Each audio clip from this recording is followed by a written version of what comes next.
충남 아산에서 20세 무면허 운전자가 렌터카로 사고를 내 60대 택시기사가 사망하는 사건이 발생했다. 경찰은 해당 운전자를 구속해 검찰에 송치했다. 사건은 지난 5월 11일 새벽 4시 9분경 아산시 탕정면의 왕복 6차선 도로에서 발생했다. A씨는 면허 없이 렌터카를 몰다 중앙분리대를 들이받았다. 이 충격으로 분리대 구조물이 반대편 차로로 튕겨나가 지나가던 택시를 덮쳤고 60대 택시기사는 그 자리에서 사망했다. A씨 차량은 사고 직후 화재로 전소됐지만 A씨와 동승자였던 10대 여학생 2명은 무사히 대피했다. 그러나 이들이 사고 후 지인들과 나눈 SNS 대화에서 보인 반성 없는 태도가 알려지며 유족은 공분을 토로했고 관련 청원이 청와대 국민청원 게시판에 올라왔다. A씨는 교통사고 처리 특례법상 치사 및 도로교통법상 무면허 운전 혐의로 구속 송치됐다. 경찰은 동승한 여학생 2명에게도 무면허 운전 방조 혐의를 적용하는 방안을 검토 중이다. 세종시 조치원읍의 한 목욕탕에서 발생한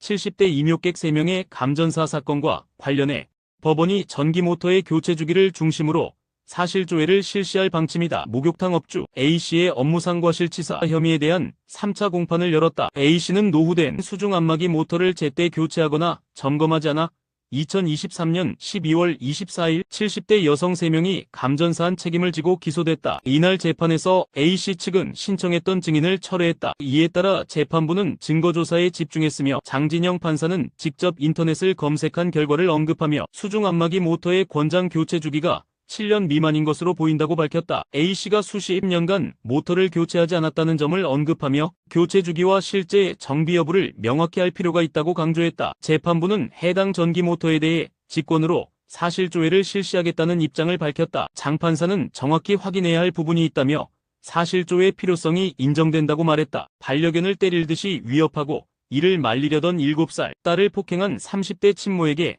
법원이 징역형의 집행유예를 선고했다. 인천지법 형사 2단독은 아동복지법 위반, 재물손괴, 공무집행방해 혐의로 기소된 A씨 32에게 징역 6개월의 집행유예 1년을 선고하고 아동학대 재범 예방강의 40시간 수강을 명령했다. 지난해 11월 7일 새벽 인천 미추홀구 자택에서 반려견을 위협하는 행동을 하다 이를 본 7살 딸 비양이 112에 신고하자 격분해 비양의 머리를 2차례 때리는 등 학대한 혐의를 받는다. 사건 직후 남편 C씨와도 다투던 A씨는 그의 노트북 330만원 상당을 복도로 집어던져 파손시켰다. 출동한 경찰관에게는 나가라며 가슴을 손으로 밀치는 등 폭행까지 저질렀다. 재판부는 범행 경위, 대상, 폭행 횟수 등을 고려하면 죄책이 가볍지 않다고 지적했지만 A씨가 범행을 인정하고 반성하고 있으며 남편 및 피해자들이 처벌을 원치 않고 있다는 점을 양형에 반영했다. 남한 생활이 힘들다며 버스를 훔쳐 통일대교를 넘어 월북을 시도한 30대 탈북민에게 징역형의 집행유예가 선고됐다. 국가보안법 위반 등 혐의로 기소된 탈북민 A씨에게 징역 2년과 자격정지 2년, 집행유예 3년을 선고했다. A씨는 지난해 10월 1일 새벽 경기도 파주시 문산읍에 있는 한 차고지에서 마을버스를 훔쳐 통일대교 남단까지 운전했다. 그는 경계 근무 중이던 군 초병의 정지 명령을 무시하고 돌진하다가 바리케이드에 막혀 붙잡혔다. 제3국을 거쳐 한국에 정착했지만 건강 악화와 경제적 어려움으로 고통받던 중 서울 관악구 고시원에서 퇴거 통보를 받자 월북을 결심했다. 실제 범행 전관할 주민센터에 찾아가 북한에서 사는 게 남한보다 낫겠다고 발언한 사실도 확인됐다. 재판부는 대한민국 사회에서의 고립과 부적응, 가족에 대한 그리움 등이 복합적으로 작용한 결과라고 판단하며 조금이라도 빨리 우리 사회 구성원으로 복귀할 수 있도록 집행유예를 선고한다고 밝혔다. 9일 JTBC 사건반장에 따르면 카페를 운영하는 A씨는 최근 납품받기로 한 우유가 도착하지 않자 CCTV를 확인했고 한 노인이 택배 상자를 통째로 들고 사라지는 모습이 포착됐다. 문제의 노인은 폐지를 줍는 할아버지로 택배 상자에서 우유와 생크림을 꺼내 쓰레기통에 버리고 상자만 챙겨 떠났다. A씨는 상황이 안타까워 처음엔 참았지만 약 열흘 뒤 또다시 택배가 사라지자 다시 CCTV를 확인했다. 이번에는 지팡이를 짚은 할머니가 택배 박스를 열심히 뒤진 뒤 버터를 챙겨가는 모습이 고스란히 찍혔다. A씨는 피해 금액은 5만원 정도지만 처음엔 형편이 어려운 분들인가 생각해 넘겼다며 하지만 반복되니 이제는 더는 안 되겠다 싶어 공개 제보하게 됐다고 밝혔다. 현재까지 드러난 피해는 소액이지만 이 같은 무단절도 행위가 반복될 경우 자영업자들에게는 심각한 영업피해로 이어질 수 있다. 해당 영상이 공개되며 일각에서는 노인이라는 이유로 면죄부를 줘선 안 된다는 지적도 나오고 있다.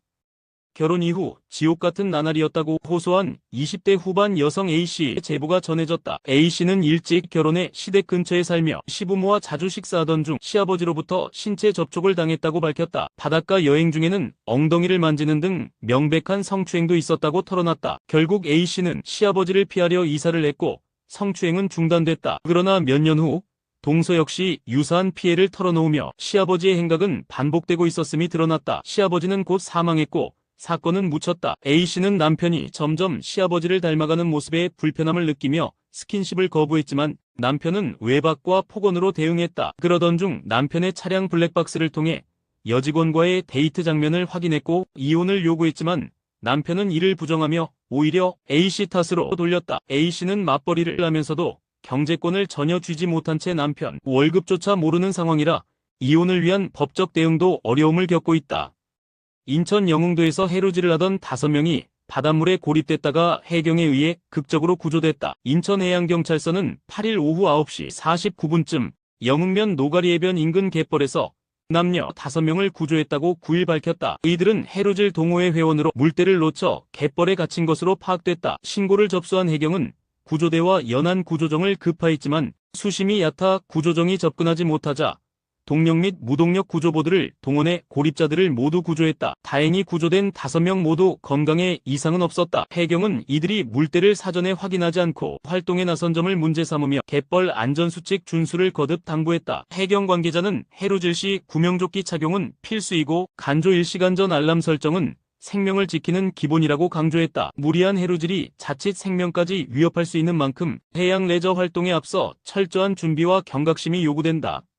제주 바다 한가운데 있는 양식장에서 2달 넘게 고립돼 있던 진돗개가 구조될 예정이다. 동물보호단체 케어는 8일 제주 유기동물 보호소 행복이네와 함께 고립된 진돗개 구조를 위한 준비에 돌입했다고 밝혔다. 문제의 진돗개는 육지와 단절된 해상 양식장에 작은 계집 하나만 놓인 채 외롭게 방치돼 있었다. 행복이네 소장은 배를 타고 확인하러 갔는데 아이는 심하게 말라 있었고 거의 움직이지도 못했다. 눈빛은 절망 그 자체였다고 전했다. 더 큰 우려는 태풍이다. 구조대는 내일부터 제주에 태풍이 예보돼 있어 그대로 두면 파도에 휩쓸려 목숨을 잃을 수 있다며 9일 제출동에 구조할 계획이다. 공개된 영상에는 출렁이는 바다 위 양식장에 백구가 홀로 웅크리고 있는 모습이 담겼고 누리꾼들은 견주가 제정신이 아니다. 동물학대 중 최악이라며 분노했다. 케어는 이 상황은 동물보호법 위반으로 엄연한 학대 행위라며 법적 대응을 시사했다. 바다 위에 고립된 생명 하루라도 빨리 구해내야 한다.